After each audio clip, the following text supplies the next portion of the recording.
Hello दोस्तों, स्वागत है आपका अपने यूट्यूब चैनल खुशबू एकेडमी में। दोस्तों, आज की क्लास में हम पर्यावरण अध्ययन के टॉप क्वेश्चंस को देखेंगे जो सीटेट एग्जाम में आपके लिए काफ़ी हेल्पफुल रहने वाले हैं। आप वीडियो को पूरा देखिए। अगर वीडियो आपको अच्छी लगे तो लाइक शेयर करके चैनल को जरूर सब्सक्राइब कर लीजिए और नोटिफिकेशन के लिए बेल आइकन प्रेस कर लीजिए। तो आइए दोस्तों, शुरू करते हैं आज की क्लास। पहला प्रश्न है, चिपको आंदोलन किस राज्य से संबंधित है? तो चिपको आंदोलन की बात करें दोस्तों तो यह उत्तराखंड से संबंधित है। डी ऑप्शन बिल्कुल राइट हो जाएगा। चिपको आंदोलन के प्रणेता सुंदरलाल बहुगुणा थे। अगला प्रश्न कह रहा है, निम्न में से कौन सी एयरलाइंस वर्तमान में सेवा में नहीं है? तो यहाँ पर दोस्तों राइट आंसर हो जाएगा सी, एयर सहारा। एयर सहारा एयरलाइंस वर्तमान में सेवा में नहीं है। अगला प्रश्न कह रहा है, बिहार राज्य में स्थित भारत का सबसे लंबा पुल या सड़क कौन सा है? तो यहाँ पर दोस्तों राइट आंसर हो जाएगा बी, महात्मा गांधी सेतु। बिहार राज्य में स्थित भारत का सबसे लंबा सड़क पुल महात्मा गांधी सेतु है। अगला प्रश्न कह रहा है, किस विटामिन की कमी से घाव से रक्त का बहना नहीं रुकता है? तो यहाँ पर दोस्तों राइट आंसर हो जाएगा डी, विटामिन के। विटामिन के की कमी से घाव से रक्त का बहना नहीं रुकता है। अगला प्रश्न कह रहा है, चूहों के द्वारा फैलने वाला रोग कौन सा है? तो चूहों के द्वारा फैलने वाला रोग प्लेग है। सी ऑप्शन बिल्कुल राइट हो जाएगा। अगला प्रश्न है, प्राथमिक समाजीकरण क्या है? तो प्राथमिक समाजीकरण की बात करें दोस्तों तो यहाँ पर राइट आंसर हो जाएगा ए, शुरुआती आयु में परिवार एवं मित्रों से सीखना प्राथमिक समाजीकरण है। अगला प्रश्न कह रहा है, निम्न में से कौन सी खरीफ की फसल नहीं है? तो यहाँ पर दोस्तों राइट आंसर हो जाएगा सी, गेहूं। गेहूं जो फसल है यह रबी की फसल है, यह खरीफ की फसल नहीं है। अगला प्रश्न कह रहा है, निम्न में से कौन सा पदार्थ बायोगैस संयंत्र में प्रयोग नहीं होता है? तो यहाँ पर दोस्तों राइट आंसर हो जाएगा बी, खनिज तेल। खनिज तेल बायोगैस संयंत्र में प्रयोग नहीं होता है। अगला प्रश्न है, भारत का राष्ट्रीय पक्षी कौन सा है? तो भारत का राष्ट्रीय पक्षी मोर है। बी ऑप्शन बिल्कुल राइट हो जाएगा। अगला प्रश्न कह रहा है, खाद्य श्रृंखला में ऊर्जा का प्रवाह होता है? तो यहाँ पर दोस्तों राइट आंसर हो जाएगा ए, एक दिशीय। खाद्य श्रृंखला में ऊर्जा का प्रवाह एक दिशीय होता है। अगला प्रश्न है, पारितंत्र में ऊर्जा का प्राथमिक स्रोत क्या है? तो यहाँ पर दोस्तों राइट आंसर हो जाएगा बी, सूर्य का प्रकाश। पारितंत्र में ऊर्जा का प्राथमिक स्रोत सूर्य का प्रकाश है। अगला प्रश्न है, बिहार राज्य में लीची के उत्पादन में कौन सा जिला अग्रणी है? तो यहाँ पर दोस्तों राइट आंसर हो जाएगा सी, मुजफ्फरपुर। बिहार राज्य में लीची के उत्पादन में मुजफ्फरपुर जिला अग्रणी है। अगला प्रश्न कह रहा है, बिहार के निवासियों का मुख्य भोजन क्या है? तो बिहार के निवासियों का मुख्य भोजन है चावल। ए ऑप्शन बिल्कुल राइट हो जाएगा। अगला प्रश्न है, भारत में पूर्व से पश्चिम की ओर बहने वाली सबसे लंबी नदी कौन सी है? तो यहाँ पर दोस्तों राइट आंसर हो जाएगा डी, नर्मदा नदी। भारत में पूर्व से पश्चिम की ओर बहने वाली सबसे लंबी नदी नर्मदा नदी है। अगला प्रश्न है, बच्चे दुनिया के बारे में अपनी समझ का सृजन करते हैं, इस कथन का श्रेय किसको जाता है? तो यहाँ पर दोस्तों राइट आंसर हो जाएगा बी, पियाजे को। बच्चे दुनिया के बारे में अपनी समझ का सृजन करते हैं, इस कथन का श्रेय पियाजे को जाता है। अगला प्रश्न कह रहा है, सतत एवं व्यापक मूल्यांकन की एक तकनीक है? तो यहाँ पर दोस्तों राइट आंसर हो जाएगा सी, निदानात्मक मूल्यांकन।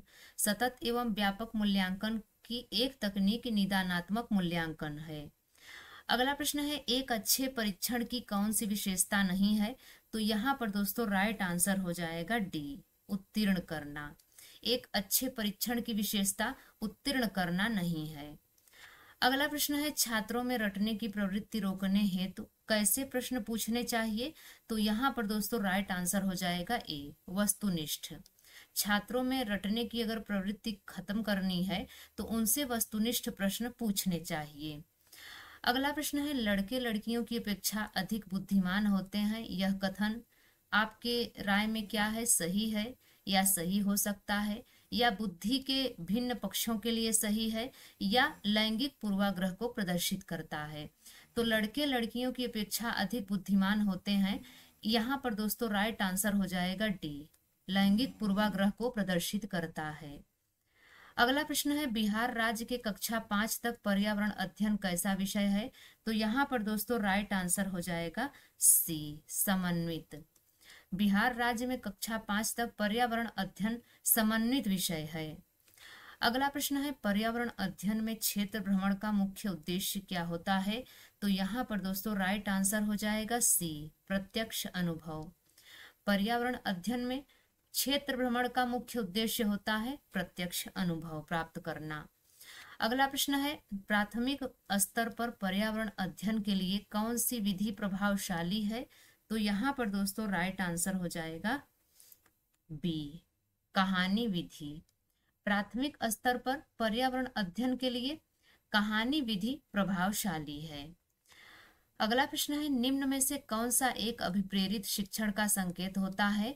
तो यहाँ पर दोस्तों राइट आंसर हो जाएगा बी, बच्चों द्वारा प्रश्न पूछना। अगर कोई बच्चा क्लास में प्रश्न पूछ रहा है तो इसका मतलब है कि छात्र शिक्षण में अभिप्रेरित है। अगला प्रश्न है, निम्न में से कौन सा पर्यावरण अध्ययन का घटक नहीं है?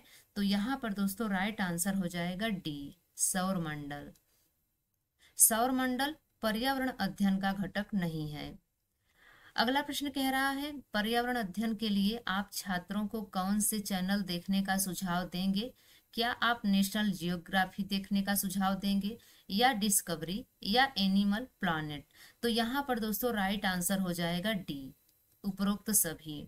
पर्यावरण अध्ययन के लिए छात्रों को national geography, discovery, animal planet जैसे चैनल को देखने का सुझाव देंगे। अगला प्रश्न कह रहा है, बिहार राज्य हेतु पर्यावरण अध्ययन के शिक्षण के लिए प्राथमिक स्तर का पाठ्यक्रम का निर्माण किसने किया है? तो यहाँ पर दोस्तों राइट आंसर हो जाएगा सी, SCERT। बिहार राज्य हेतु पर्यावरण अध्ययन के शिक्षण के लिए प्राथमिक स्तर का पाठ्यक्रम का निर्माण SCERT ने किया है। अगला प्रश्न कह रहा है, बीज अंकुरण की अवधारणा को पढ़ाने का सबसे प्रभावी तरीका क्या है? बीज अंकुरण की अवधारणा को पढ़ाने का सबसे प्रभावी तरीका है बीज बोने, अंकुरण के विभिन्न चरणों का अवलोकन करने और उनका चित्र बनाने की गतिविधि को बच्चों को निष्पादित करने के लिए कहना। तो यहाँ पर दोस्तों राइट आंसर आपका डी हो जाएगा।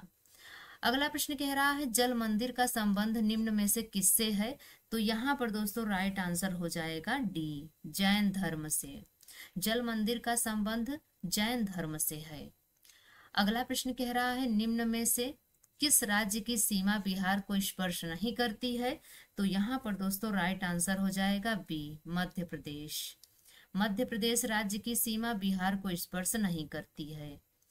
अगला प्रश्न है, मखाना की खेती हेतु अग्रणी जिला कौन सा है? तो मखाना की खेती हेतु अग्रणी जिला मुजफ्फरपुर है।